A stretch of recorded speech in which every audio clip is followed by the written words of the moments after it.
남성교의 특성이 있겠습니다.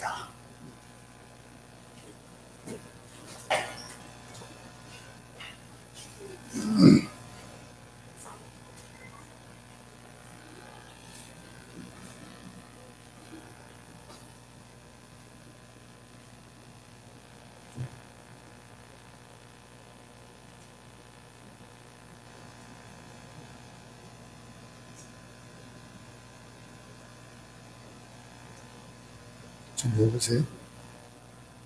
여보세요?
아멘.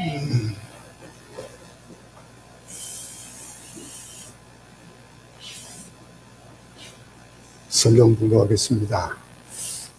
말씀 30장 25절부터 43절 말씀인데 오늘 봉독은 25절부터 31절 말씀을 읽겠습니다. 그리고 나머지 구절들은 성경 이제 말씀 중간중간에 우리가 같이 보도록 하겠습니다. 25절부터 31절까지 봉독하겠습니다. 내 고향 나의 땅으로 가게 하시되 내가 외삼촌에게서 일하고 얻은 자를 내게 주시어 나로 가게 하소서. 내가 외삼촌에게 한 일은 외삼촌이 아시나이다. 라반이 그에게 이르되 여호와께서 너로 말미암아 내게 복 주신 줄을 내가 깨달았노니 내가 나를 사랑스럽게 여기거든 그대로 있으라. 또 이르되 내 품삯을 정하라. 내가 그것을 주리라. 야곱이 그에게 이르되 내가 어떻게 외삼촌을 섬겼는지 어떻게 외삼촌의 가축을 쳤는지 외삼촌이 아시나이다. 내가 오기 전에는 외삼촌의 소유가 적더니 번성하여 때를 이루었으니 내 발이 이르는 곳마다 여호와께서 외삼촌에게 복을 주셨나이다. 그러나 나는 언제나 내 집을 세우리이까. 라반이 이르되 내가 무엇으로 내게 주리야. 야곱이 이르되 외삼촌께서 내게 아무것도 주시지 않아도 나를 위하여 이 일을 행하시면 내가 다시 외삼촌의 양떼를 먹이고 지키리이다. 아멘. 우리가 이 창세기를 보면서 야곱의 행배를 보면서 참 하나님께서 역사하시는 그 역사 속에 기적이 있는 일들을 우리는 많이 봅니다. 비단 그들뿐만이 아니고 지금 작금의 우리에게도 동일해요. 우리에게도 일어나는 일들이 어떻게 보면은 기적이 아닌 것 같은데도 우리에게는 기적이 일어나고 있습니다. 우리가 잘 깨닫지 못하는 것조차도 기적이 있는데, 그런데 기적 가운데서도 인간들이 야망을 가지고 살잖아요. 근데 그 야망이 계속되어지는 거예요. 그 기적을 보면은 그 기적에 대해서 하나님을 바라보는 그 일들에 중심을 두고 나가야 될 텐데, 그거보다는 자기의 야망을 앞세우려고 하는 그런 일들이 참 많아요. 오늘 이 야곱을 보며 또 이 일들이 진행되어지는 과정을 봐도 그래요. 우리는 주님의 뜻대로 산다, 그렇게 말을 잘하죠. 주님의 뜻대로 산다라고 하면서도 계속해서 자기 이익을 추구합니다. 내가 중심이 되어져요. 주님의 뜻대로 산다 그러면은 주님이 중심이 되어야 되는데 주님보다는 내가 중심이 되는 거예요. 내 뜻대로 사는 그런 일. 인간의 내면 깊은 곳에 야망과 우리의 속에 보면은 거짓으로 가득 차 있는 것을 보게 됩니다. 죄성을 가지고 있기 때문에 그래요. 때로 우리는 이기적이고 탐욕적이고 교활하고 거짓과 위선으로 가득 차 있는 그런 나 자신을 발견하게 될 거예요. 여기서 여러분들은 어떨지 모르겠습니다. 우리 삶 속에서 그런 것들을 저는 날마다 깨달아요. 참 내 속에 내가 목사라고 하면서 참 용서하는 것에 참 인색하고, 남을 돌아보기에 참 인색하고, 나만 중심이 되어져가지고 이 지구가 돌아가는 것이 나 없으면 안 돌아가는 것 같은 그런 생각을 할 때가 참 많아요. 누구든지 자신이 살아가면서 좀 배운 사람들은 배운 사람대로, 그렇지 못하는 사람은 또 그렇지 못한 대로 교양이라는 것으로 가면을 쓰고 도덕이라는 것으로 가면을 쓰고 살아갑니다. 야곱도 예외는 아니에요. 외삼촌 라반의 집에서 14년 동안을 지냈습니다. 그 지내는 동안에 사랑하는 아내 라헬이 아들을 낳자 야곱이 돌변해요. 14년 동안 살아오다가 그러다가 이 라헬이 아들을 낳게 되자 라반을 찾아가 가지고 자기의 속마음을 드러냅니다. 25절 26절을 보세요. 라헬이 요셉을 낳았을 때에 야곱이 라반에게 이르되 나를 보내어 내 고향 나의 땅으로 가게 하시되 내가 외삼촌에게서 일하고 얻은 처자를 내게 주시어 나로 가게 하소서. 내가 외삼촌에게 한 일은 외삼촌이 아시나이다. 14년 동안 야곱은 순종하면서 일했어요. 불만을 표현했다는 표현이 없거든요. 불만을 표현하지도 않고요. 무상으로 보상하는 것처럼 그렇게 보였습니다. 그런데 진실은 그게 아니었던 거예요. 그 속에 있는 것들, 진실.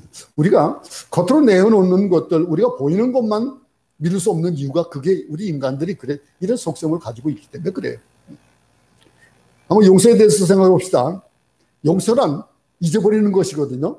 용서했다라고 하는 것들은 그의 모든 것들을 다 잊어버렸다고 하는 것인데, 내가 용서했다는 것은 안 잊어버려요. 그건 용서입니까? 내가 용서했다는 것까지도 기억하는 것. 내가 용서해줬는데 너 이번이 두 번째야? 너 이거 세 번째면 안 돼? 다음번에 이러면 안 돼? 그건 뭐예요? 그전 거 용서했던 것들도 속에 기억하고 있다는 거예요. 우리 자녀들에게도 그러잖아요. 너 이번에 몇 번째야? 너 한 번만 더 하면 안 돼? 그런 얘기 얼마나 합니까?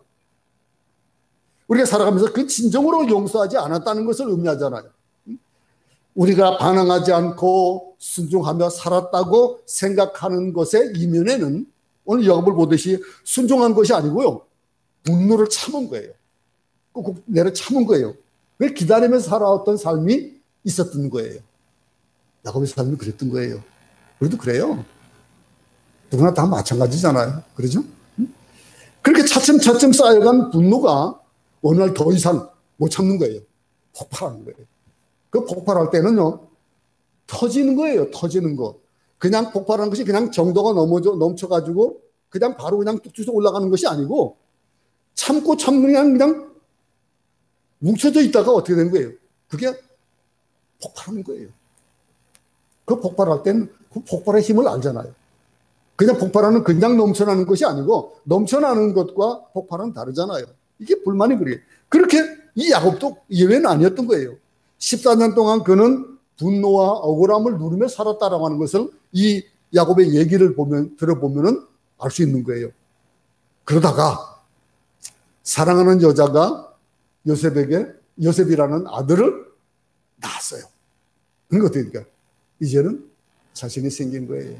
응? 할 말을 하게 되는 거예요. 응? 이 야곱은 라반에게 찾아가가지고 이제 처자식 데리고 고향으로 돌아가고 싶습니다. 라고 하는 거예요. 고향으로 돌아가고 싶습니다. 14년 동안 고향을 그리워했다라고 하는 것들을 또 볼 수 있는 거예요. 응? 그렇게 살아왔지만은 그 감정을 억누르고 표현하지 않고 있었던 거예요. 야곱은 어머니를 못 봤잖아요. 그 이후로 헤어진 이후에 못 봤잖아요. 응? 이 일들을 보면서 주변에서 말없이 잘 참는 사람이 있을 때 여러분 주의하세요. 여러분 아내들이 남편들이 참을 때 폭발하지 않도록 해주세요. 그 힘을 빼야 돼요. 폭발하기 위해서 막 팽창하고 있으면 그걸 빼줘야 돼요. 그러지 않으면 터져버리거든요. 터지면 안 되는 거예요. 그죠? 그냥 빠지면, 김이 빠지면 폭발하지 않으면 좋은데 그게 폭발해지면 그게 문제가 생겨버리거든요. 잘 참아요. 우리 주변에 말없이 잘 참는 사람들이 있을 때 주의를 하시기 바랍니다. 그 사람은 어쩔 수 없는 상황이라서 마음속에 분노를 억누르며 참고 있는 거예요. 그럴지도 몰라요. 물론 그렇지는 않겠죠. 우리 모두는요. 야곱이 그랬습니다. 그는 14년 동안 자기가 떠나온 고향을 잊지 못하고 있었습니다. 야곱이 고향에 돌아간다? 고향에 돌아간들 뭐 좋아요? 그가 어떻게 하고 떠났는지 잘 알잖아요, 우리가. 그렇게 떠나왔는데 분노하며 저주를 품고 있을 그 형이 기다리고 있어요. 그 기다리고 있는 고향. 앞으로 우리가 또 이제 이어서 공부를 하겠습니다. 35절까지 이어서 공부를 하면서 보면은 어떤 일이 벌어집니까? 막 그냥 형이 나를 어떻게 할까봐 막 그냥 가족들을 때를 나누고 막 그냥 별짓을 다 하잖아요. 그러면서도 가고 싶은 거예요. 그래서 들어가도 행복해지기는 힘들겠지만은 그럼 돌아가고 싶었던 거예요. 마치 연어가 희귀 본능이 있듯이 우리는 우리 고향을 그리워하잖아요. 저는 6살에 고향을 떠나왔어요. 고향을 떠나와가지고요. 그래서는 고향에 가고 싶어가지고 얼마나 오랫동안. 근데 이게 성경이 나왔으니까 못 보잖아요. 그래서 지난번 안식년에 있을 때, 김해 있을 때, 그때에 또 그 전에 몇 번 이제 뭐 가보긴 했습니다만 또 가보니까 별거 없어요. 친척들도 지금 이제 먼 친척만 남아있지 다 떠나고 그랬더라고요. 제가 나이가 있으니까 또 제가 제 위에 때들 나하고 인연이 되어 있던 사람들은 다 떠난 이유가 돼서 고향에 별거 없는데 고향이 그립잖아요. 가고 싶잖아요. 저는 요즘 구글이 있으니까 구글 가지고 고향을 또 보기도 하고 그래요. 아내하고 한번 찾아갔는데 내가 살던 그 집이 그냥 있더라고요. 있고 그 집이 아직까지 서울에 아들 내가 서울로 가가지고 노인들이 그곳에 살고 있더라고. 그 집이 그냥 있더라고요. 내가 살던 그 집이. 여러분, 이런 마음, 고향에 돌아간들 아무것도 없는데도 불구하고 가고 싶은 마음, 이게 인간의 모습이에요. 인간의 모습. 우리의 본향은 어디입니까? 우리의 본향은 하늘이에요. 하늘나라예요. 그래서 그렇게 그리워해야 되는 거예요. 이 분노하며 저주를 품고 있을 형이 기다리고 있는 고향. 그래서 돌아가서도 뭐 행복할지 어떨지도 모르는 그곳. 이 뿌리와 본질에 대한 그리움과 힘들고 두려워도 고향에 돌아가고 싶은 마음, 그 마음을 야곱에게서 읽어볼 수 있는 겁니다. 그만큼 야곱은 외로웠던 거예요. 혼자 정말로 고독했던 그런 삶이었던 것들을 보는 거예요. 처가 그렇게 많고 자녀가 그렇게 많아도 그는 고향이 그립고 어머니가 그린 거예요. 야곱에게서 발견한 또 다른 것은요, 처자식에 대한 애착도 우리는 봐요. 처자식에 대한 애착은 누구나 다 가지고 있죠. 안 그렇습니까? 다 가지고 있는데 특별히 더 많은 애착을 가지고 있는 사람들이 있어요. 예를 들어서 이북에서 피난 온 사람들, 다시는 만나지 못할 사람들, 그런 사람들 얼마나 애착을 가지고 있습니까? 그래서 시장면들이 고향을 향해서 그곳에 가가지고 저기 판문점에 가가지고 막 그냥 뭐 때가 되면은 모이는 그런 일들도 있잖아요. 여러분, 믿고 의지할 대상이 가족밖에 없다라고 하는 생각을 가질 때, 그럴 때 세상으로부터 버림받은 것 같은 걸 느낄 때, 힘들고 어려울 때 더 그러잖아요. 이 야곱은 철저하게 가족 중심적이고 처자식을 아끼고 챙기는 사람입니다. 이런 점에서 그는 어떤 면에서는 소극적이고 자기중심적인 사람이라는 것을 보게 되는데, 그 처자식을 데리고 고향을 가고 싶은 거예요. 고향을 가겠다는 거예요. 그 고향으로 돌아가게 해달라는 거예요. 내가 외삼촌에게 한 일을 다 알잖아요. 라고 그래요. 내가 지금 어떻게 살았는지 다 알잖아요. 이 말에는 가시가 있습니다. 14년 동안 무보수로 일했다라고 하는 것을 어느 쪽에 나타나는 거예요. 내가 지금까지 외삼촌한테 한 일 잘 알잖아요. 그러면서 하는 얘기예요. 우리는요, 윗사람들은요, 그 직원들, 같이 일하는 분들이 많이 있는 그 윗사람들은요, 아랫사람들의 그냥 흘러가는 얘기들을 귀담아 들을 줄 알아야 돼요. 사실은 정부가 국민들의 소리를 들어야 되거든요. 국민의 말 없는 소리에 귀를 기울여야 되거든요. 그렇지 않으니까 불만이 나고 막 여러 문제들이 만들어지고 그러잖아요. 이 라반은요, 이 야곱이 그런 얘기를 하니까 놓치고 싶지가 않은 거예요. 놓치고 싶지가 않은 거예요. 왜냐하면 야곱이 열의를 다해서 일한 걸 알거든요. 열심히 일한 걸 알거든요.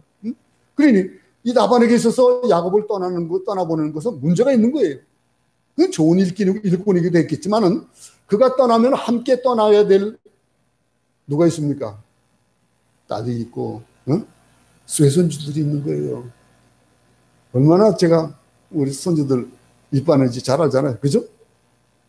얼마나 제가 며칠 새벽 기도 끝나고 나서 집에 안 들어갔어요. 왜냐하면 제가 좀 몸무게가 좀 나가서 아침을 좀 안 먹으려고 집에 들어가가지고 아침 먹으려고 안 하려고 들어갔는데, 그 다음 며칠 못 봤거든요. 근데 어제 토요일 날은 애들이 늦게 자는 바람에 들어가니까 애들이 있는 거예요. 보통 9시에 들어가는데. 얼마 보고 싶었어요. 그러는데, 눈물이 팽돌 들더라니까요. 그러는 거. 그러니 이 라반이 이 딸들과 외손주들을 가까이 살고 싶은 마음이 왜 없겠어요? 근데 이런 것들이 벌써 떠나면 이제 가는 거예요. 그렇기 때문에 처자식을 데리고 떠난다? 이건 라반에게는 불안한 거예요. 이게 오늘 본문에 기록이 되어 있습니다. 27절, 28절을 보겠습니다. 라반이 그에게 이르되 여호와께서 너로 말미암아 내게 복 주신지를 내가 깨달았노니 내가 나를 사랑스럽게 여기거든 그대로 있으라. 또 이르되 내 품삯을 정하라. 내가 그것을 주리라. 야곱을 떠나 보내야 될 그런 상황에 닥쳐오자 라반은 또 다른 사실을 하나 깨달아요. 딸을 보내고 손주들을 보내는 그것도 있지만은 한 가지 깨닫는 것이 뭐예요? 야곱이 하나님의 복을 가져오는 사람이다라고 하는 것을 그는 아는 거예요. 깨달은 거예요. 그래서 라반은 여호와께서 너로 인하여 내게 복 주신지를 내가 깨달았노니 라고 하는 거예요. 라반은 자신의 일이 잘 되는 이유를 생각해 본 뒤에 야곱이 있는 곳에는 하나님의 복이 있다라고 하는 것을 그런 입으로 고백하고 있는 겁니다. 여러분도 이런 말 들기 바랍니다. 당신으로 말미암아서 우리 회사가 복이 있고 당신으로 말미암아서 우리의 공동체가, 이런 얘기를 들을 수 있어야 되는 거예요. 당신은 복을 가져오는 사람이고 당신은 하나님이 함께 하시는 사람이다 라고 하는 이런 말을 우리 모두 들을 수 있는 그런 우리 모두가 되기 바랍니다. 물론 여러분 그렇게 듣고 있는 줄 압니다. 여러분, 그래서 라반은 야곱에게 내가 나를 사랑한다면 떠나지 마라. 떠나지 말고 여기 있어라. 품삯을 주겠다 이거예요. 네가 그렇게 14년 동안 일하면서 네가 못 받은 것에 대해서 이렇게 얘기하는 거 보니까 나도 깨닫는 것이 있다 이거예요. 주겠다 이거예요. 품삯을 주겠다 이거예요. 오랜 세월을 조용히 인내하던 야곱에게 자신의 몫을 챙겨야 되겠다라고는 야망이 꿈틀거리기 시작하는 것들을 우리는 다음 절을 보면서 알 수가 있습니다. 29절로 한번 30절 보겠습니다. 야곱이 그에게 이르되 내가 어떻게 외삼촌을 섬겼는지 어떻게 외삼촌의 가축을 쳤는지 외삼촌이 아시나이다. 내가 오기 전에는 외삼촌의 소유가 적더니 번성하여 때를 이루었으니 내 발이 이르는 곳마다 여호와께서 외삼촌에게 복을 주셨나이다. 그러나 나는 언제나 내 집을 세우리이까. 야곱은 외삼촌 내가 14년 동안 그 많은 수모를 겪으면서 품삯도 받지 않고 이렇게 종처럼 살지 않았냐. 이게 가시돋친 말을 하고 있습니다. 그러면서 사실 부리는 사람은 몰랐을 수 있어요. 근데 섬기는 사람은 마음속으로 자기 처신에 대해서 계산을 하고 있는 것을 보면 볼 수 있습니다. 이 야곱은 뭐랍니까? 외삼촌 내가 오기 전에는요 가난했잖아요. 가난했지만은 내가 14년 있는 동안에 당신 부자가 되게 했다 이거예요. 당당하게 얘기할 수 있는 거예요. 얘기하는 거예요. 자기 덕분에 누가 부자가 되었다. 그런데 나는 왜 이럴까라고 하는 생각을 하는 사람이라면 어떻겠습니까? 그런 생각이 나겠지요. 내가 열심히 했는데 사장은 떵떵거리고 잘 먹는데 나는 맨날 찌꺼리만 하는 거 봉급도 안 올려주고 그런다면 어떤 생각이 들겠습니까? 그런 생각이 드는 거예요. 세상의 경제 원리가 그러잖아요. 이데올로기가 그래요. 우리가 잘 알듯이 프롤레타리아는 어떻게 합니까? 이 살아가면서 부르주아에게 어떤 마음을 가져요? 불공평한 상황에 대해서 자신의 몫을 가져갈 권리가 있다라고 하는 거예요. 이 야곱 이 얘기하는 거 보세요. 나도 고생을 하며 힘쓰게 했는데 왜 당신이 더 이익을 가져가느냐 이런 얘기가 지금 이 말 속에 들어있는 거예요. 이런 바탕에 야곱이 이제 이런 얘기를 계속 전개합니다. 난 이렇게 사는 것이 싫다. 나는 어느 때나 내 집을 세우겠냐 이거예요. 이제는 좀 나를 좀 놓아달라라고 하는 얘기를 하고 있는 겁니다. 이런 주장에 일리가 있어요. 일리가 있어도 라반은 이 상태로는 이 야곱을 막을 수가 없다라고 느끼는 거예요. 어쩔 수가 없는 거예요. 그래서 라반은 야곱에게 떠나지 말고 머무를 수 있는 조건을 제시하라는 거예요. 자, 그래. 너 못 보내주겠다 이거예요. 근데 그럼 조건을 얘기하라 이거예요. 여기서부터 우리는 이 교활한 인간들의 모습을 또 봐요. 얼마나 교활한지. 라반과 야곱의 관계는 어떤 관계예요? 장인과 사위예요. 장인과 사위라면은 그건 부모 형제가 부모 자식 같은 그런 사이예요. 그러죠? 부모 자식 간에 무슨 거래에 대한 것들 이익을 따지고 무슨 뭐 그런 걸 따져야 될 사이가 아니잖아요. 근데 사실상 속고 속이며 이해관계를 따지는 그런 관계가 되어진 거예요. 이들을 보니까 이 얘기를 보니까 야곱이 하는 얘기를 들어보니까 그런 거예요. 31절 32절을 보겠습니다. 라반이 이르되 내가 무엇으로 내게 주랴. 야곱이 이르되 외삼촌께서 내게 아무것도 주시지 않아도 나를 위하여 이 일을 행하시면 내가 다시 외삼촌의 양떼를 먹이고 지키리이다. 오늘 내가 외삼촌의 양떼에 두루다니며 그 양 중에 아롱진 것과 점 있는 것과 검은 것을 가려내며 또 염소 중에 점 있는 것과 아롱진 것을 가려내리니 이 같은 것이 내 품삯이 되리이다. 라반은 야곱이 원하는 바를 수락하게 또 말하지만은 사실 이 라반은요 야곱을 속여서라도 떠나지 못하게 올가미를 씌우고 싶은 마음을 가지고 있어요. 우리 이 라반의 성품을 우리가 잘 알잖아요. 야곱도 마찬가지입니다. 라반에게는 그렇게 말하지만 속으로는 자기 것을 챙기고자 하는 그런 것이 있는 거예요. 우리가 계약을 할 때 보면요. 어떤 일들을 좀 빨리 성사를 시키고 싶으면 어떡합니까? 내가 좀 이익을 좀 덜 보는 것 같이 할 때에, 그럴 때에 성사가 좀 빨리 되겠죠. 계약에 대한 것들. 근데 겉으로는 이런 것들을 솔직하게 표현할 수 없는 거예요. 내가 돈을 좋아하는데 돈 좋아한다는 소리 어떻게 합니까?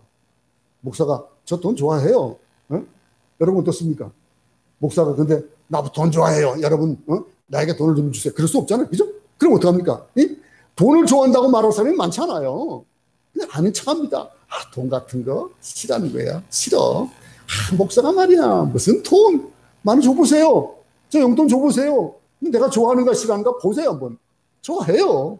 근데 사람들은요, 그러다 보니까 돈을 주고받는 일들을 보면요, 어떤 싹을 쓸 때나 이럴 때는 모르겠지만은 좀 비정상적인 걸 쓸 때는 어떤 합니까? 돈을 제대로 못 줘요.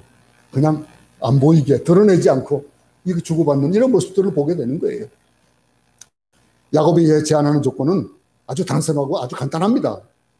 자신이 앞으로 라반의 양떼를 칠 터인데 돌보겠는데 그 양과 염소 중에서 아롱진 것, 얼룩진 것, 검은 양과 염소가 태어나면은 그것만 자신의 몫으로 달라 이거예요. 이거는 보편적인 것이 아니거든요. 보편적인 것이 아니에요. 그러니 이 양이 검은 양이 나기 쉽지 않거든요. 이 염소들도 얼룩이 어롱진 것이 나기 쉽지 않은 거예요. 양과 염소 중에서 흰 것이 더 많고 아롱진 것이 검은 것이 적기 때문에 라반은 가만 생각해 보니까 제안이 좋은 거예요. 자기한테 이익이 되겠거든요.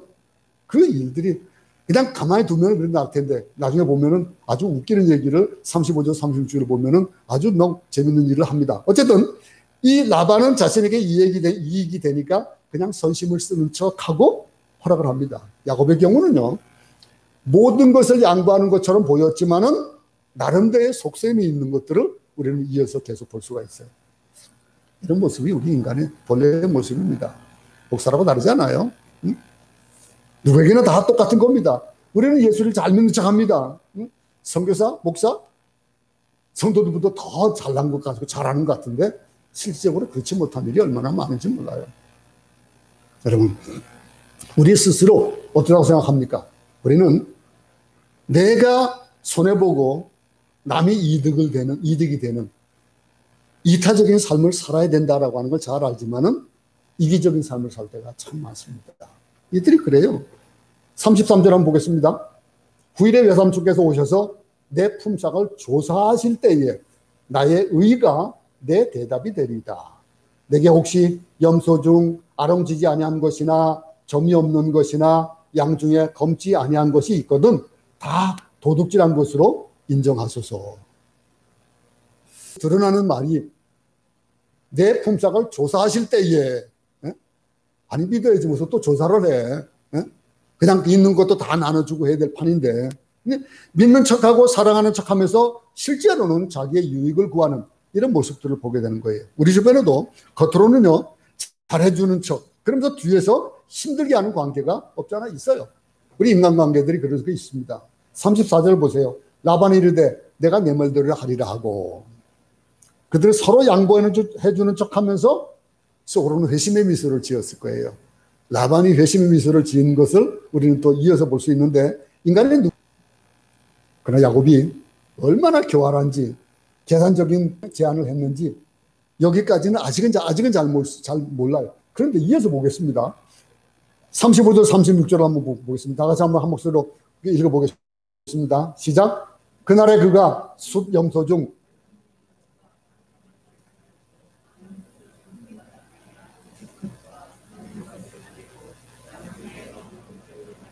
자기 아들들의 손에 맡기고 자기와 야곱의 사이를 사흘길이 뜨게 하였고 야곱은 그 양과 염소 떼들과 이들을 야곱이 돌고 있는 양들과 함께 있게 하지 않고 떨어뜨리는 거예요. 떨어뜨리면서 그것이 어느 정도 가냐면 3일 길을 가야 되는 거예요. 우리가 보통 보편적인 그런 도보로 걸으면은 우리가 보통 한 시간에 걸어갈 수 있는 거리가 빨리 걷는 사람은 한 5km, 6km를 걸어요.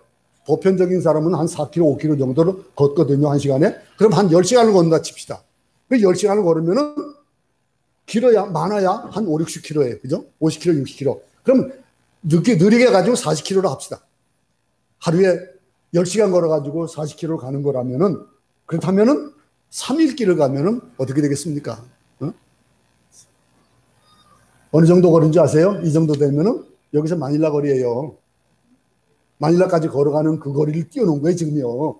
야, 웃기잖아요? 정말 이 라반의 이 속셈. 야곱에게는 흰 염소와 흰 양만 맡겨놓은 거예요.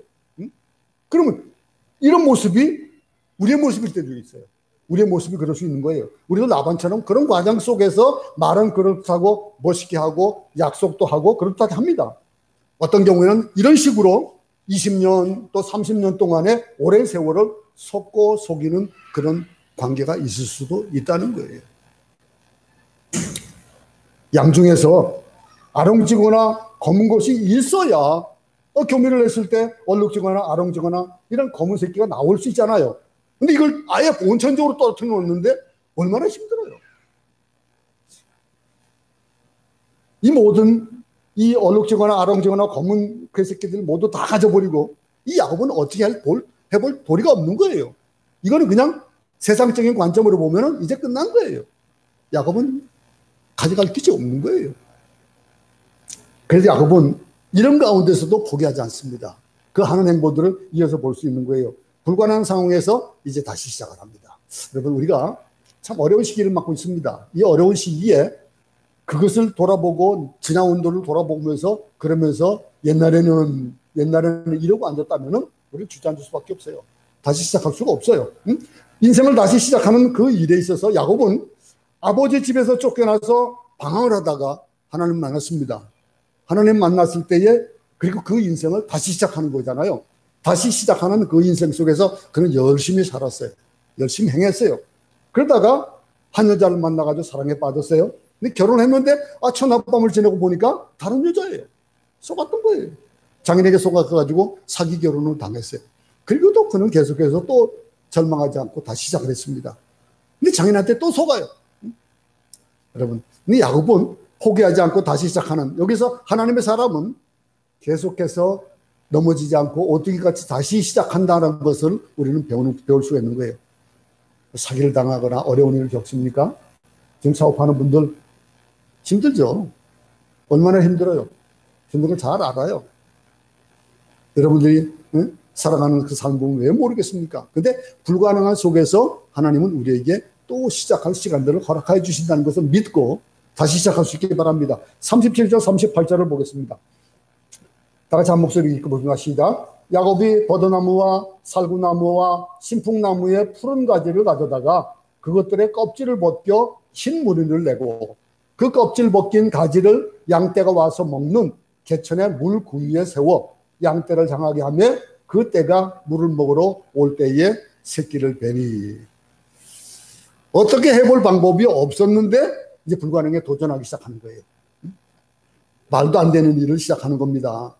나무의 껍질을 벗겨가지고 양들이 물을 먹는 그 개울가에 세워가지고 양들이 보게 하고 양떼들이 그 물을 먹으러 와서 새끼를 낳으면 얼룩지고 아롱지고 검은 것이 태어난다. 합리적입니까? 합리적인 추론입니까? 어떻습니까? 그건 유전법칙을 파괴하는 말이에요. 유전법칙을 파괴하는 말이고 말이 안 되는 얘기예요. 그죠? 이걸 본다고 되어지냐라고 하는 거예요. 나무 껍질을 뜯어다가 양들이 먹는 물에다가 놓았는데 어떻게 얼룩지거나 검거나 아롱진 양이 태어날 수 있냐 이거예요. 이건 자연의 섭리로 이루어지는 것이 아니잖아요. 자연의 섭리로 이루어지는 것이 아니고 하나님의 능력으로만 이루어지는 것을 그는 행하고 있는 겁니다. 어떤 때는요, 자연의 섭리 가운데서 하나님의 기적의 섭리들이 나타날 때가 얼마나 많아요. 믿는 자들에게 하나님께서 베풀어 주시는 그 일들이 우리는 많이 목도하잖아요. 그런 속에서 이 구약을 한번 봅시다. 구약을 봐도 이런 일들이 또 발생이 되어져요. 어떤 일입니까? 그 이스라엘 민족이 광야에서 죄를 짓습니다. 하나님께 불순종했습니다. 그 불순종으로 말미암아서 이 독사에게 물려 죽게 되는 사건들이 일어났잖아요. 그럴 때에 모세가 기도했습니다. 하나님 앞에 기도했습니다. 근데 하나님 앞에 기도하니까 하나님께서 내 지팡이에 구리뱀을 다루라. 누구든지 그 구리뱀을 보면은 살고 안 보면 죽는다. 그랬잖아요. 독사에게 물렸는데 해독제를 줘야지. 이게 말이 되는 얘기예요? 이게 말도 안 되는 방법으로 합니다. 이 말도 안 되는 방법으로 보이는데 구리뱀을 보면 산다? 이해하기 어려운 이야기인데 근데 하나님께서 모세에게 이렇게 가르쳐 주셔요. 모세가 지팡이 구리뱀을 만들어서 들어올렸습니다. 근데 이스라엘 백성 중에서 두 가지 반응이 있죠. 보편적인 생각을 가진 사람들은 웃긴다. 그거 본다고 돼? 빨리 어떻게 해독할 수 있는 방법은 뭘까 찾아보지 않았겠어요? 근데 말도 안 되는 생각이라고 상식적이고 합리적인 사람들은 구리뱀을 보지 않아서 죽게 되는 거예요. 죽어버립니다. 무식한 사람들이었지만 지푸라기라도 잡는 심정으로 구리뱀을 본 사람들은 살아난 거예요. 여러분, 놀라운 사실은 예수님께서 말씀하셨던 요한복음 3장 14절부터 17절에서도 이 이야기를 이용하면서 우리가 말씀을 줍니다. 한번 보겠습니다. 3장 14절부터 17절입니다. 모세가 광야에서 뱀을 든 것 같이 인자도 들려야 하리니 이는 그를 믿는 자마다 영생을 얻게 하려 하심이니라. 하나님이 세상을 이처럼 사랑하사 독생자를 주셨으니 이는 그를 믿는 자마다 멸망하지 않고 영생을 얻게 하려 하심이라. 하나님이 그 아들을 세상에 보내신 것은 세상을 심판하려 하심이 아니요 그로 말미암아 세상의 구원을 받게 하려 하심이라. 모세가 광야에서 뱀을 든 것 같이 인자도 들려야 된다. 생각해 보면은 2000년 전에 죽은 한 사람을 믿으면은 영생을 얻고 구원받는다. 이건 말이 안 되는 것 같은 말이지만은 독사에 물린 사람이 구리뱀을 보면 살아난다. 이 얘기가 마찬가지인 거예요. 여러분, 그 당시에 구리뱀을 보고 사람들이 살아난 것처럼 지금도 예수 그리스도의 십자가를 보고 예수 그리스도를 믿는 사람은 영원한 생명을 얻을 것이고 그리고 그 죄로 그 피로 그 죄사함을 받는 그런 일들이 우리에게 있는 겁니다. 이게 구원입니다. 여러분, 예수를 믿지 않는 사람의 입장 우리는 충분히 이해할 수가 있는 거예요. 우리는 믿으니 다행이지만은 2000년 전에 죽었다가 부활했다는 이 나사렛에서 태어난 이런 한 청년의 이름을 믿으면 자신이 구원을 얻고 천국을 간다. 그 말을 믿는다는 것은 쉬운 일이 아닙니다. 여러분, 믿는 우리가 오히려 조금 이상한 듯 느껴질지도 모르지만은 우리에게는 그 모든 것이 믿어지는 우리가 믿는 바 진리가 되어지는 겁니다. 누구든지 구리뱀을 본 자들은 다 살아난 것처럼 누구든지 예수 그리스도의 이름을 부르는 자는 다 살아날 것입니다. 하나님은 천하의 구원의 일을 다른 이름을 주신 바가 없다라고 사도행전 4장 12절에서 말씀하고 있습니다. 여러분, 예수 외에는 구원이 없다. 이 말처럼 정말로 독선적이고 부담감을 주는 말이 어디 있습니까? 안 그래요? 예수 외에는 구원이 없다. 많은 사람들이 왜 다른 종교에는 구원이 없냐라고 하는 얘기와 똑같은 얘기예요. 만약에 굳이 예수를 믿어야 된다라는 그 부담을 느끼는 그 일들이 보는 거예요. 진리는요, 부담스러운 말입니다. 예수를 믿거나 석가를 믿거나 위대한 성현준 누구를 하나님을 믿으면 그 믿어도 구원을 받는다. 그럼 마음에 부담이 없는 거예요. 여러분, 굳이 예수만 믿어야 된다라고 하는 이 일이 우리에게는 부담으로 다가옵니까? 아니면 어떻게 다가옵니까? 진리는요, 부담스러운 거예요. 진리는요, 쉽게 지킬 수 있는 것이라면은 누구나 다 하죠. 그런 보편적인 거예요. 여러분, 양과 염소들이 얼룩진 나무에 젖어 있는 물을 먹을 때 하나님은 자연 섭리 아래에 있는 유전 법칙을 뛰어넘는 하나님의 기적으로 얼룩진 양들과 얼룩진 염소들과 검은 양과 염소가 태어났다는 사실. 이 본문을 다시 봅니다. 40절부터 42절을 보겠습니다. 한번 읽어보겠습니다. 시작. 야곱이 새끼 양을 구분하고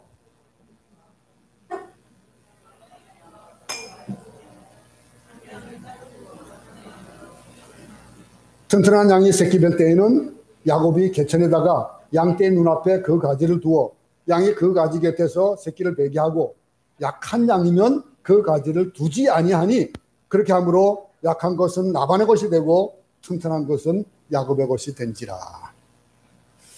하나님의 기적이 일어나는 가운데서도 인간의 야망은 계속되고 있는 거예요. 우리는 주님 뜻대로 산다고 하면서 세속적인 그런 자신의 이익을 추구하는, 그래서 야곱은 건강한 새끼가 태어날 것 같으면은 그 껍질을, 나무 껍질을 갖다 놓는 방법으로. 결과적으로 라반의 양떼들은 약한 양들이 되어지는 거예요. 약한 양들이. 튼튼한 양들은 어떻게 됩니까? 다 야곱의 것이 되어버리는. 또 이어서 43절 보십시오. 이에 그 사람이 매우 번창하여 양떼와 노비와 낙타와 나귀가 많았더라. 하나님의 사랑입니다. 여러분, 우리 모두는요,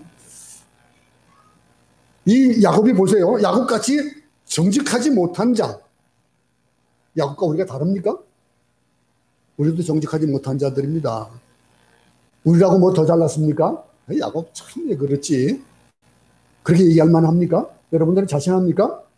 그렇지만 야곱 같은, 그런 야곱과 같이 정직하지 못한 우리, 겉으로는 헌신하는 척하고 겉으로는 믿음이 좋은 척하면서도 그 안에 탐욕이 있는 우리 모습을 하나님은 아셔요.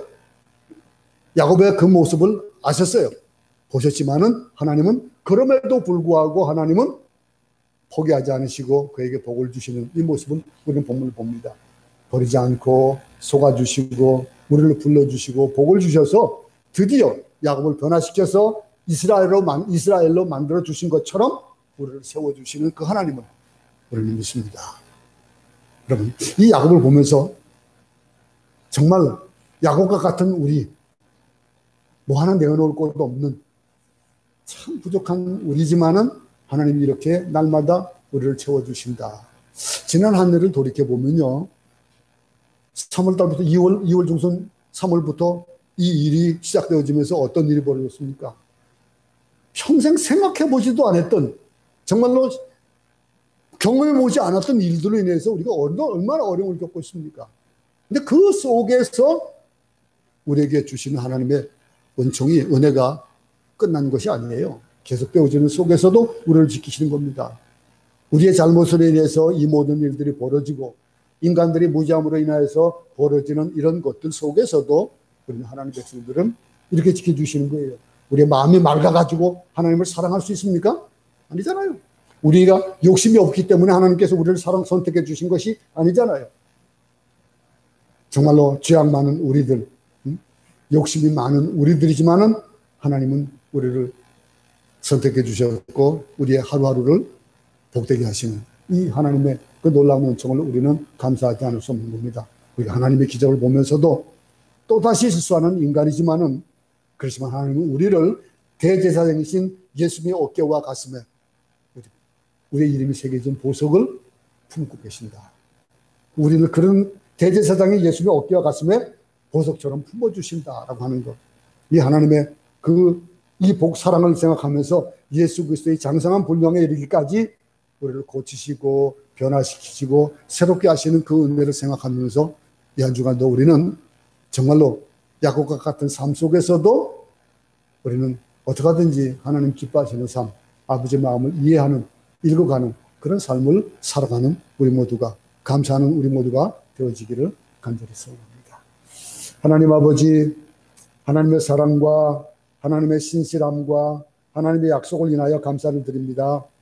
여기 있는 당신의 종들의 부족한 것과 실수한 것을 덮어주시고 연약한 것을 강하게 만들어 주셔서 다시 한번 일어나고 시작하게 하시고 축복하여 주시옵기를 간절히 소원하고 예수님의 이름으로